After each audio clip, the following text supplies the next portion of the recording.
Selamat datang di Dongeng Tanah Jawa. Mari mendengarkan. Pagi itu, Nusa tampak sangat bersemangat. Ia baru saja membaca buku dongengnya dan matanya terlihat berbinar-binar.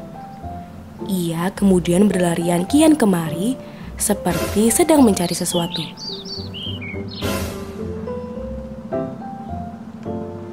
Meng, Cemeng, kamu di mana? Ia menyibakkan taplak meja makan, mencari Cemeng di kolong meja. Ia kembali berlari ke ruang televisi, memastikan Cemeng tidak berada di kolong sofa. Kemudian, ia berlari menuju lantai atas kamar tidurnya. Pintu dibuka, dan ia tidak mendapati siapapun. Kembali Nusa memanggil nama Cemeng. Kamu di mana sih, Meng? Aku punya dongeng bagus nih untukmu. Tampak raut wajah Nusa sedikit cemberut karena tidak berhasil menemukan Cemeng. Ia ingin membagikan kisah yang membuatnya terpesona pada si Cemeng. Kisah tentang seorang pelayan kerajaan dan putri raja. Tiba-tiba saja, si Cemeng keluar dari kolong tempat tidur Nusa dengan mimik kusut sehabis bangun tidur. Apa sih Nusa? Mengganggu istirahatku saja. Dasar kamu kucing pemalas, Meng. Aku ingin memberimu kejutan. Seketika, Nusa tidak jadi marah pada Cemeng. Ia pun tersenyum manis. Kejutan apa sih Nusa? Aku sedang tidak bersemangat. Nah, ini pasti membuat harimu bersemangat, Meng. Dongeng ini akan membuatmu terpesona. Baiklah. Awas ya kalau ceritanya biasa saja. Aku jamin kamu pasti suka. Nusa lantas mengajak Cemeng untuk menaiki tempat tidurnya. Ia membuka buku dongeng dan mulai menceritakan kisah awal mula Batu Raden. Begini ceritanya. Pada zaman dahulu kala, di sebuah kerajaan, hidup seorang pelayan kerajaan yang bekerja di kandang kuda.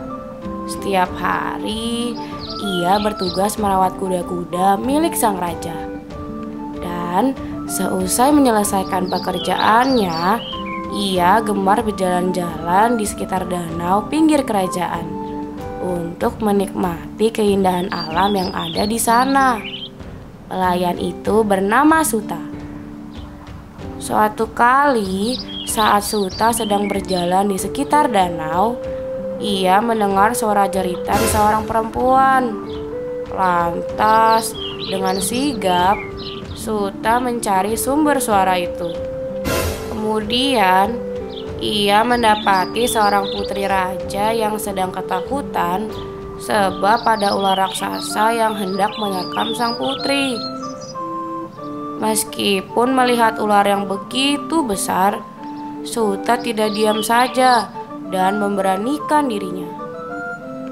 Ia lebih mementingkan keselamatan sang putri raja ketimbang ketakutannya. Lantas, ia mencari sesuatu yang sekiranya dapat mengusir ular raksasa itu. Ia kemudian menemukan batang kayu yang cukup kuat untuk melawan si ular raksasa itu. Kemudian, Suta memukulkan kayu tersebut tepat di kepala si ular. Entah karena kekuatan dari kayu balok tersebut atau kencangnya pukulan Suta, si ular kesakitan dan mati seketika. Sang putri lantas menghampiri Suta dan menyampaikan ucapan terima kasih karena telah menyelamatkan nyawanya. Suta, terima kasih sekali sebab kau telah menyelamatkan nyawaku. Tidak perlu berterima kasih, Tuan Putri. Itulah memang tugasku, yaitu menjagamu. Tuan Putri terkesima atas ketulusan hati Suta. Sejak saat itu, mereka berdua menjadi teman baik. Namun, siapa sangka semakin lama persahabatan di antara keduanya berubah menjadi rasa cinta. Suatu hari, sang putri meminta Suta menghadap ayahnya agar meminta izin untuk menikahinya. Mendengar rencana ini, raja pun sangat marah. Suta yang hanya seorang pelayan dianggap tidak cocok dengan sang putri. Aku tidak setuju.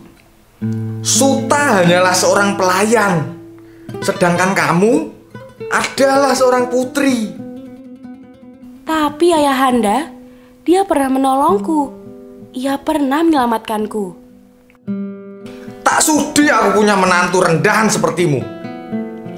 Pengawal, penjarakan si kere ini. Suta akhirnya dimasukkan ke dalam penjara tanpa diberi makan serta minum. Mendapati hal tersebut, sang putri pun marah. Ia kemudian berencana untuk membawa kabur Suta dari penjara dan melarikan diri dari istana kerajaan bersama dengan kekasih hatinya, yaitu Suta. Dengan bantuan dari emban kepercayaannya, rencana sang putri pun berhasil. Suta yang sedang dalam keadaan lemah dipapa dengan hati-hati. Mereka pun berhasil melarikan diri di tempat yang sangat jauh. Hingga tibalah mereka pada suatu tempat dekat sungai yang memiliki panorama indah. Sang putri sangat takjub dengan keindahan pemandangan di tempat itu. Mereka berdua pun akhirnya sepakat untuk menetap di tempat tersebut untuk membina rumah tangga di sana. Di tempat itulah mereka kemudian menikah dan memiliki anak. Kehidupan mereka sederhana, namun bahagia. Lalu oleh masyarakat setempat, wilayah yang menjadi tempat tinggal mereka kini dikenal dengan nama Batu Raden, yang berasal dari kata batur yaitu pembantu dan kata raden yang berarti bangsawan. Sehingga dapat disimpulkan bahwa Batu Raden merupakan tempat menetapnya seorang batur dan raden yang berbahagia dalam hidupnya. Oh, aku terharu, Nusa. Bagus sekali bukan ceritanya? Aku dapat mengambil pesan dari cerita ini. Kita harus senantiasa berjuang untuk mencapai apa yang diinginkan. Betul, serta berbuat baik setulus hati, karena dengan begitu ketulusan hati bisa membawa kita dalam keberhasilan. Sekian episode hari ini. Sampai jumpa di episode selanjutnya. Dadah!